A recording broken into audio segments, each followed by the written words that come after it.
What is going on, guys? This is Skyhound, also known as Geek Archivist Xavier Pierce. So, I know this is considered episode 5 of the Otaku Center for my Geek Archivist podcast, but as you guys probably already know, if you guys have been checking my Twitter account, I'll put it in the description down below. Magic Knight Rayearth has indeed turned 30 years old, and I don't know exactly if there's been any updates with regards to when they're doing the new animation project, but I am going to be going over season 1 bit by bit, but more on my social media accounts than I am doing it on YouTube. But with that being said, I would consider this 1.1.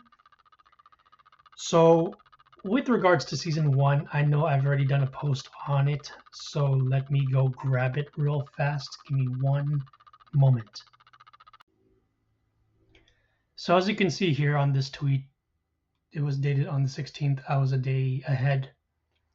But the thing was that the very first episode aired on the 17th. And there is something I wanted to point out to you guys. I did inquire with Sandy Fox about something, so give me one moment. So before I go any further, I want to point out here a particular date, which was Halloween around here. I will get to that in a bit, but 10/31/1994 is the date of when episode 3 of Magic Knight Rayearth aired, and that's when we get the introduction of Ferio, as I pointed out here. Now, as you can see, obviously Sandy Fox, she does voice a few characters pointed out here on her Twitter account: Betty Boop, Hello Kitty, as well as Chibiusa and Sailor Moon. Now, being a fan of Magic Knight Rayearth, I did visit her. I did meet her once at an anime convention. I'm probably one of the few in that fan base that knew she played one character, whereas her husband, Lex Lang, did 3 characters. I pointed out to you guys before on one of my videos. I will put a link in the description down below for one of my videos. He voiced, again, let me reiterate, Lex Lang voiced Rayearth, that is the rune god that belongs to Hikaru, Wyndham, which is the rune god that belongs to Fuhooji, and finally, High Priest Zagato, which of course he sort of understands a bit better. Sandy Fox only did one character, and that is Lady Asuka. Now, as you can see here on my reply to her below, as I mentioned, I'll be seeing Wendy Lee this November at Anime Expo Chibi, and I will be doing a video on that. So for those of you guys who don't know, Wendy Lee not only did Umi Ryuzaki for the dub version, but she also did Princess Emerald. Yeah, she did 2 characters. So I am likely to inquire about a few things regarding this anime. There are some that have watched it, others who have not. So obviously I had to ask. Side note, I'll be seeing Wendy Lee this November at Anime Expo Chibi. Since I have Magic Knight Rayearth on my brain, I just realized that the 3rd episode where Ferio is introduced aired today, which is on the 31st. So I had to do a follow-up question. Just curious, is it true you sang the openings for both seasons back then? And obviously I bookmarked it. She obviously replied to me. So there's your confirmation, ladies and gentlemen. Sandy Fox, the voice actress of Chibiusa in the remake, as well as Crystal, she did sing the English version of Magic Knight Rayearth, at least the first opening. And I want to be clear here, ladies and gentlemen. There are obviously reports on the fan wikis that there are 2 openings for season 2. However, according to fans, we only got one of the 2 openings, which is, I'm just gonna try to pronounce it the best of my ability with my limited Japanese. Oh, you know what? Forget it. I'm not even gonna try. But the second opening is Carrying the Light and Darkness is roughly the translation of that second opening. That one, Sandy Fox, she did that herself. So now that you guys know a little bit of media history trivia there. So now that I got that little geek tidbit out of the way, I know there's going to be some questions I'll be asking Wendy Lee. Hopefully she remembers enough. But with regards to episode 1, we get the introduction of the girls, Hikaru, Umi, and Fu. All 3 of them are from different schools, and what's interesting here is that when it comes to how the girls were summoned to Sapphiros, again, I probably covered it numerous times, but let me go over it again. So this is obviously the 25th anniversary version of the hardcover on, the first set of Magic Knight Rayearth. I mentioned it already. I brought this over to not Anime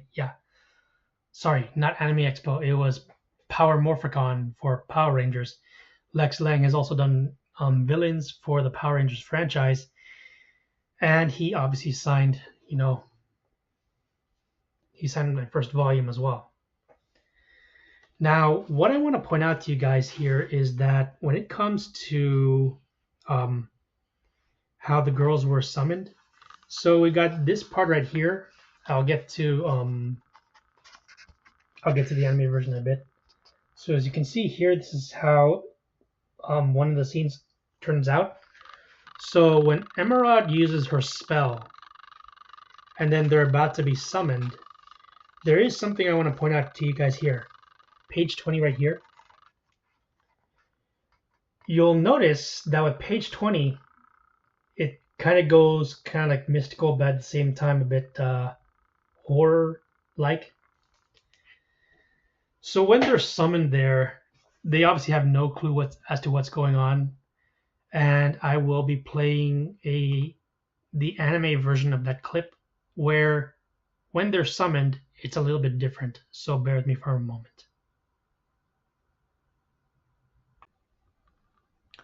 So on this one, this is on episode 1 of Magic Knight Rayearth.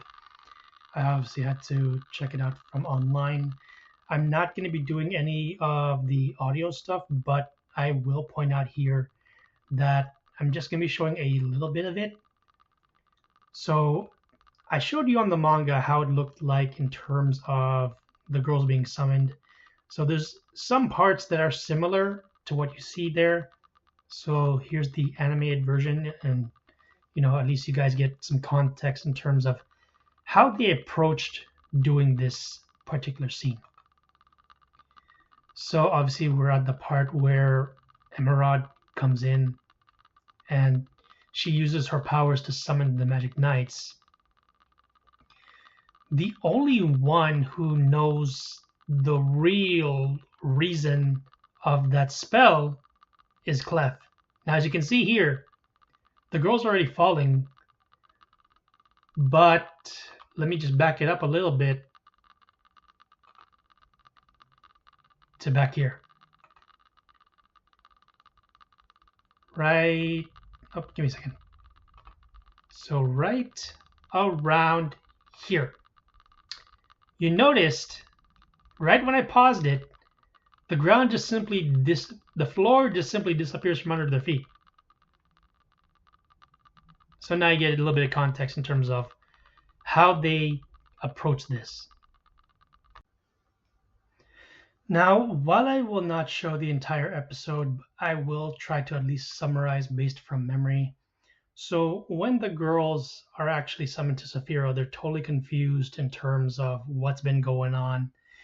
They land on a giant flying fish, and they do see at least 2 of the 3 locations that they will eventually be sent to in order to revive the rune gods. Now, before they come across a Master Mage Clef, there is something I want to point out here, that when I was going through the manga again, some of the terminology that is used between the anime versus how they're used in the OAV, which is a totally different alternate universe. I'll get to explain those in a bit. But when the girls introduce each other and they, kind of get to know a little bit about themselves, they eventually find out that Clef, despite his short stature, is actually really good with spells.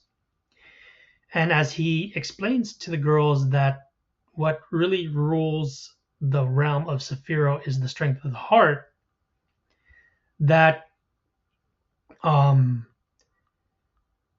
by the time Zagato convenes with his minions, he learns that the ones that Princess Emerald summoned were mere children. But the interesting thing here about that is that when they do convene, there is a character that is not in the manga. So going back to volume 1 here, let me try to find the exact page. So when it comes to going over, like what Zagato found out here, this part right here, Lex Lang kind of explained this to me, this part. So he told me when he got to, as he was going through the first volume, when he got to this scene, he told me, Lex Lang, who voiced Zagato right here, he told me that he was actually amazed in terms of the animators, how they got, this entire section animated. But when it comes to that scene I'm talking about right now, you can see here that as he's explaining the situation, that the character I'm about to mention, before I get to that, you can see here that, Alcyone is summoned. Now, going back a page, or a couple pages here, you'll see that the original character I'm about to bring up around this cell right here, that character, Inova, in the anime, he's not an actual character in the manga. He is an OC. Now, besides that, there are some additional tidbits, which I will get to when I go over volume 3. I mean, not volume 3, episode 3, which aired, like I said, on Halloween Day. So, Clef explains to the girls that, why they were summoned by Princess Emerald. So when Alcyone gets dispatched to attack the girls as well as Master Mage Clef, there's a spell that they use in order to summon spirit beasts, if you will. So give me one moment as I look for it real fast. It's around here. But before I get to that, I want to point out on these 2 pages right here, you can sort of tell from here that Princess Emerald is like the equivalent of like a priestess, if you will. Now, this part right here, Clef mentions that in Sephiroth, will holds sway over all else. Or as another way of putting it, strength of the heart. Now, there is a point where when they summon a spirit beast, right here, the term that they use is cleft. So spirit beasts come forth cleft. Cleft is the term that is the spell that they use to summon a spirit beast, regardless of what type it is. In Cleft's case, it's kind of like a griffin, When Alcyone attacks and she summons her spirit beast, one of the beasts she summons is almost close to a Cerberus, except Cerberus is a three-headed dog. So instead of 3 heads, we see 2. Now, of course, when Clef and Alcyone battle, Alcyone uses an ice type attack. Clef uses, you can argue, a bunch of different attacks. He does temporarily lose that fight, but he does manage to get the girls away from Alcyone after, Hikaru eventually, learns some magic and uses her first spell, which is Fire Arrow. And then they are tasked to go find the blacksmith Persea in the Forest of Silence. Now, before I get to that, I did do a thread on it, and I want to point out here, as I go on from episode 2 onwards, I am going to be doing some spoilers. So I will put 10 seconds letting you guys know that there are spoilers. If you do not want to get to that point, by the time I get to at least episode 3, I'll go through my overall thoughts, and then, you can just listen from there with 0 spoilers. So bear with me for a moment.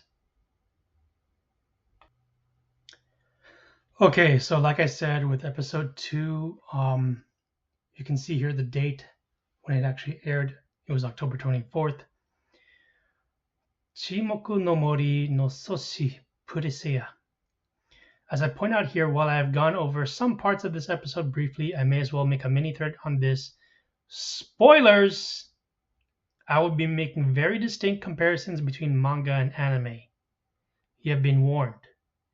But before I do that, I might as well put a timer. I will give you guys 10 seconds to watch the episode and then come back to this. Starting now.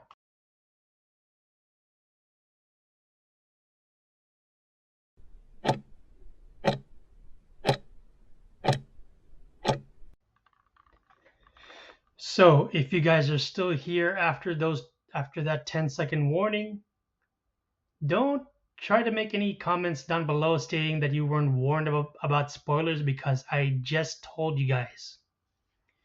Now, with that being said, this thread is somewhat a bit long, so as I point out, it aired on the 24th of October, so roughly last week. Now, the first volume, which I did bring out a while ago, it starts at page 116 and ends at 165. So looking at this part right here, you can see this is where it starts, and here's where it ends. So as I point out here, the premise of the episode is the same. They try to search for Persea to know what to do next and where to go. There are some things that are not in the manga that occurs in the anime, but there are some that do. So, like this, for example, they go inside the house, they're trying to find Persea, but it's not Persea that they find. It was Makona, this little fella. Now, I will admit that one thing that was pretty amusing is that you have this part right here. Persea is trying to find means of trying to torture the little fella. I will be blunt about this. I am going to be really harsh about modern lunatics. People that complain about stuff like this, number 1, I know you were never alive when this show aired. Number 2, I know for a fact that you've never watched it at all. So the more you keep complaining about nonsense when you weren't around when this show began, proves that 1, you failed in mathematics in school, you also failed in English and literature, and 3, you've never read this stuff. So the fact that you have people that are complaining about this type of nonsense? Let me reiterate for those who don't read. Shut your trap and do some damn research. Or better yet, go and watch it. Now, I want to point out something here. This happens a little later on, but when Persea is working on the legendary Oroscudo, that's several episodes later, I point out here, she is just exhausted from the effort. However, in the anime version, Ascot gets dispatched early. He doesn't get dispatched until sometime later. And he confronts the Magic Knights when they're about to revive the very first rune god. That so happens to be Umi's. Now, there is something interesting here that I want to point out between manga versus anime. In the anime, Ascot literally kills Persea, but in the anime, I want to point out something here. The first time I tried reviewing this by memory, I thought there was only 2 original characters in season 2. I was wrong.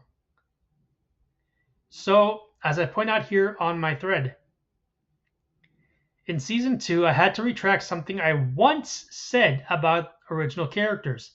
I thought it was just Nova and Debonair, but I was wrong. In the anime, this is a plot hole that the people working on this had to fill. Persea has a twin sister who greets them. However, in the manga, Persea is still alive and greets the girls upon returning to Saphira. Now, to get a little bit further on with this episode, or at least summarizing it, the task to get the legendary Oroscudo, the girls are told by Persea where to find the legendary Spring of Eternia. Now, Hikaru does give Persea candy as a bit of payment for the information. Overall, there is very little difference on what happens in episode 2, but as I point out, from here on out, I will have to highlight major differences between the 2 formats. I sort of did that already as I was explaining what happens a little later in one of the episodes. Now, one thing I do mention here, there's a major difference in terms of how characters are introduced, like for example, Caldina, which I will eventually get to when I get to it. Now, with regards to episode 3 and 4, I know episode 4 aired yesterday and I forgot to make a thread on that. I will work on that later. But with episode 3, with the introduction to Ferio, there is some similarities as well as differences in terms of who he is, how he comes across the Magic Knights, and obviously, his attraction to Fu. There is one thing that was changed from the anime versus the manga. I am going to have to spoil that a little bit. So with that being said, I will give you guys 10 seconds to go watch the episode, then come back to this. Like I said, there will be spoilers.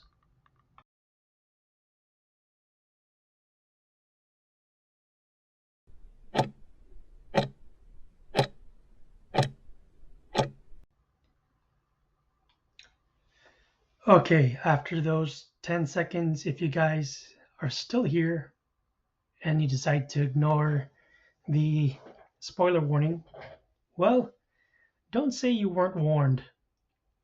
So as you can see on this one, episode 3 aired on Halloween, which was obviously last week. So I'll be pointing out some key differences between manga and anime. Here's your spoiler warning. Spoilers regarding this character and the anime are going to be in this thread. You have been warned.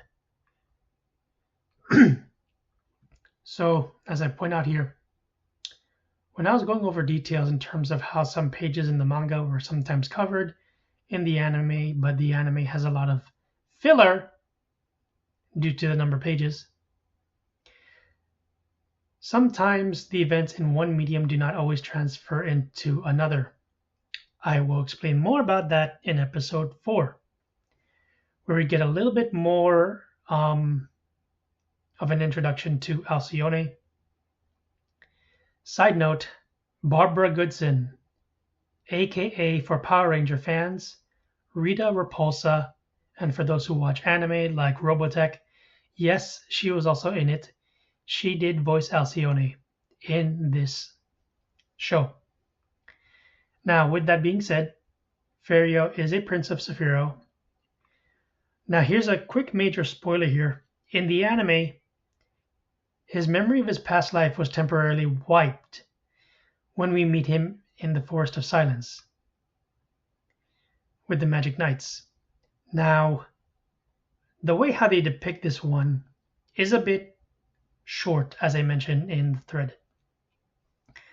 So there's a point where he said that he snuck into the castle and stole some communication orbs from Princess Emerald. But, as I point out in the thread, she said that she gave it to him as a gift. Here's a difference with what happens in this end of the episode versus what you see in the manga. So, when I get to that part, I'll get to it in a bit. Here's what I need to point out. So, Volume 1, Set 1, you see here the pages in terms of where it starts and where it ends. That is the start of Episode 3.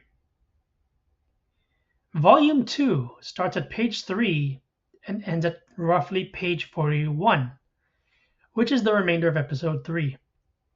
But there are some pages that jump a bit ahead here. So when Ferio helps the knights get out of the forest, in the anime he said he's actually going to the castle to help Princess Emerald. But in the manga, Ferio not only knows who he is, but also his connection to Princess Emerald, and they were in the forest a lot longer versus what you see in the anime. Now in both formats, the girls agree to help him out. Now when Ferio was showing interest in food, this is where things differed. As you can see here, this is actually on page 104. And he actually gives Fu one of his earrings. In the anime, when they escape the forest, he gives Fu one of those communication orbs. But there is a little difference here. In the anime, when they're using those orbs for communication, Ferio does eventually remember who he is. That's way later on in the anime. But the interesting thing here is that, as I point out here, we get a bit of background on a particular original character. Now, when I was going over this a while ago, the whole convening of Zagato with his forces, I pointed out that the character known as Innova does not appear in the manga. He is an original character made for the anime. That does help give a little bit of a plot point and, a little bit of filler in terms of some background on what went on in Sephiroth. So Ferio does help the Magic Knights defeat this creature as they're on their way to get to the castle to fight Zagato. As I mentioned before, events from the manga are not always consistent with how they're shown in the anime. So that page, this page right here, this is from page 104. There are a few pages a little bit earlier that do get used, as well as some lines. The pages and the lines used are used in episode 7, where Ferio temporarily deceives the Magic Knights. Fu's sword, eventually when they get the escudo to Presea to get their swords done, her sword does evolve. And there is an episode that's filler where Hikaru's sword also evolves. Now, when I get to episode 4, I want to point out here, this evolution of swords thing happens roughly after episode 5 onwards. Now, when it gets to now, as I point out here, by the time they get out of the forest, that occurred back on page 41. Page 42 is roughly where we get the introduction to Alcyone. Now, overall, I did like this episode and how things played out. And again, before I continue, I realized I made a mistake here. I'm jumping a little bit ahead, but episode 4 airs actually on the 7th. I thought it was yesterday. I made a mistake. My apologies.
Okay, guys, so now I said I know I'm going to be going over episode 4. I apologize. I'm a bit late on doing that because some other stuff came up. Now, if you've noticed, some people, I say some, only know Barbara Goodson for maybe 2 or 3 roles. However, as shown on here on IMDb, this woman has done roughly 428 roles. That many. That's how much contribution Barbara Goodson has done. Now, I'm betting you guys, some of you know this, some of you do not know this. But, as you can see here, since I'm going over Magic Knight Rayearth, you can see here, she voiced Alcyone. How do I know this? How? Well, let me give you guys some context. Back in 2009, right when the internet was still in its infancy, Anime Expo 2009, that was when it moved. Originally, I went there in 2007 2 years later, they moved over to Los Angeles, which is its now permanent residence. Now, when I heard about Power Rangers right before I knew about Power Morphicon, there was a certain number of actors and actresses from that popular IP.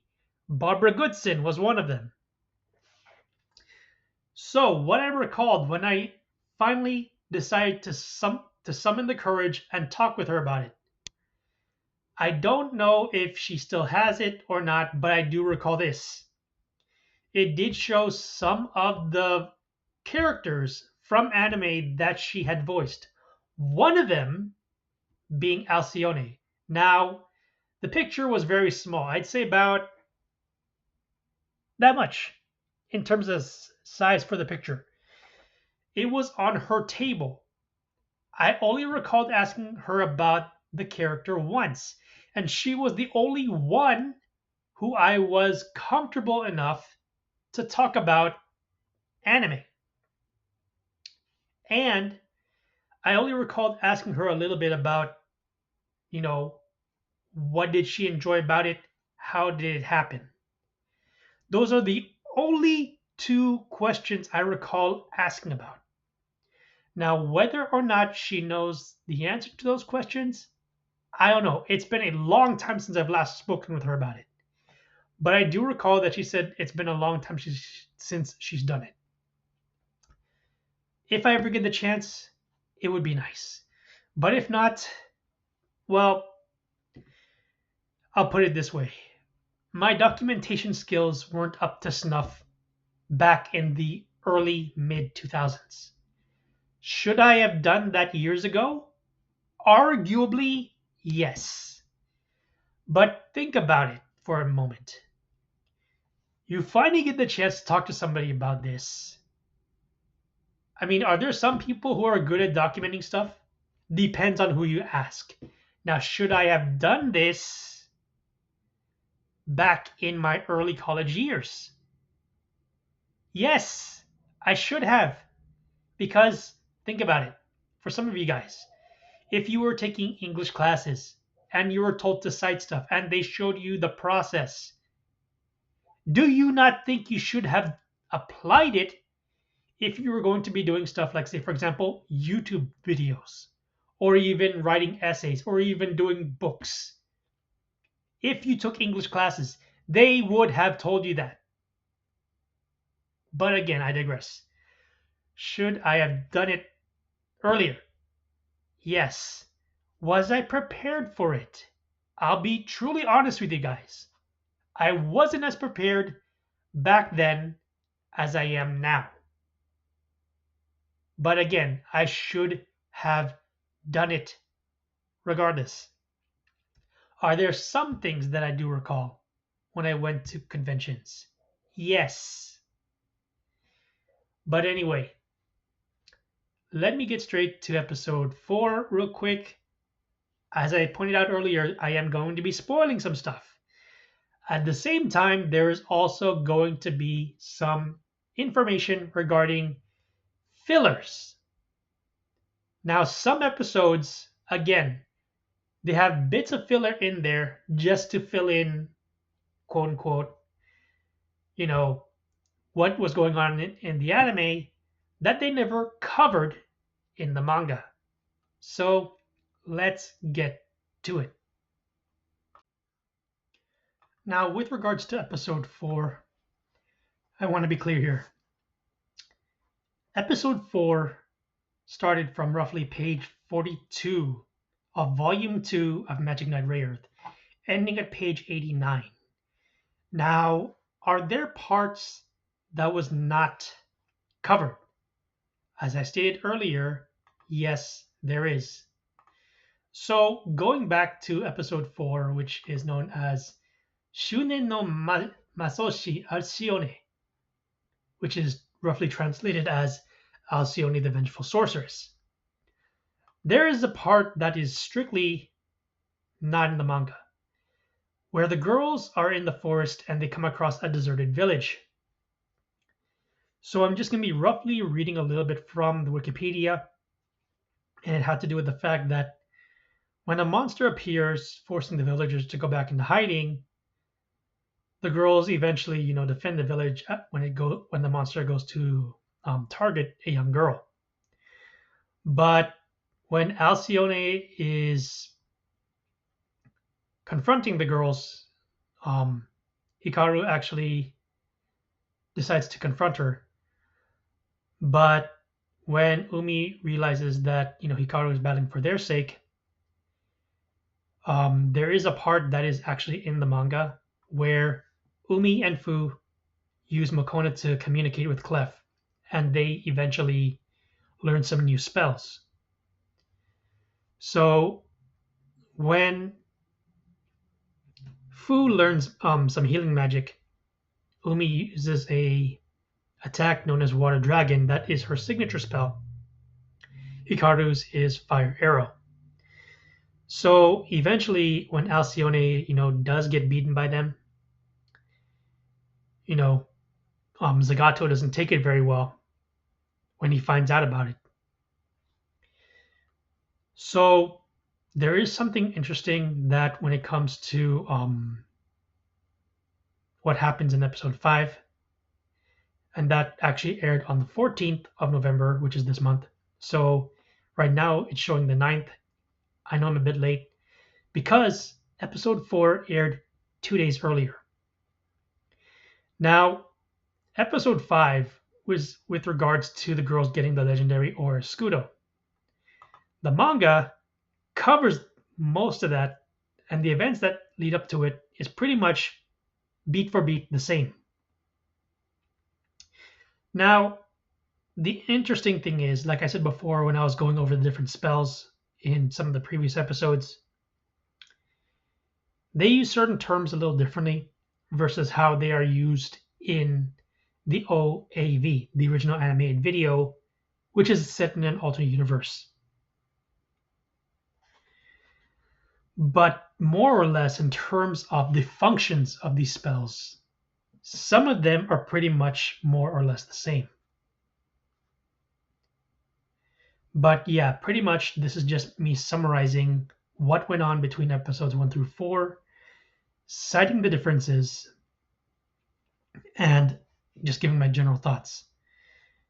I will be posting the thread a little late regarding episode 4, but I will put the link in the description down below. This has been Skyhound, also known as Geek Archivist Pierce. I hope you guys enjoyed this. If you like my content, hit the like and subscribe button for more notifications as to when my next few videos drop. The next one I'll be working on, it'll be a little quick. I'm going to be jumping a little bit ahead here. But my good friend Orange Hat is going to be going over at some point on this month about Godzilla 98. While the franchise IP did recently turn 70 a few days ago, I know most people just refer to it as Zilla. I do as well. It's a guilty pleasure. Does it have issues? Yes. Will I be citing some of those issues? Absolutely. However, I have gone over it once. So will I be summarizing some of it from my review? Yes. Now, if you're wondering what that is, if you have not heard about the site called Critic-less, that's the word critic plus less. Critic-less. If you haven't heard about them, I highly recommend you guys check it out. I'm not the only one that has used it. Master of the TDS, that is Total Defense Shogun, has also used it. My friend Orange Hat has also used it. There are some others from Geeks and Gamers. If you guys follow them, they have also used it, depending on who you ask. I'll also put the link in the description down below for those of you guys who are curious. If you do check it out, feel free to mention either myself, Skyhound, or Orange Hat Reviews, or my friend Master of the TDS, or Geeks and Gamers, whoever you follow, if they referred you to the website, feel free to mention them. It's a really good website. I actually enjoy it because, each of us have our own opinions in terms of certain, movies, TV shows, what have you. Because, most of us have been there. Others, they've never heard of some of these shows. We have. At least we're providing some context. We're just, your average, geeks, media consumers who at least have a brain and know how to have different opinions civilly, in the civilian way, compared to others. But like I said, this has been Skyhound, also known as Geek Archivist Pierce. As always, stay safe, stay sane, and as my good friend Orange Hat would always say, stay humble. Peace.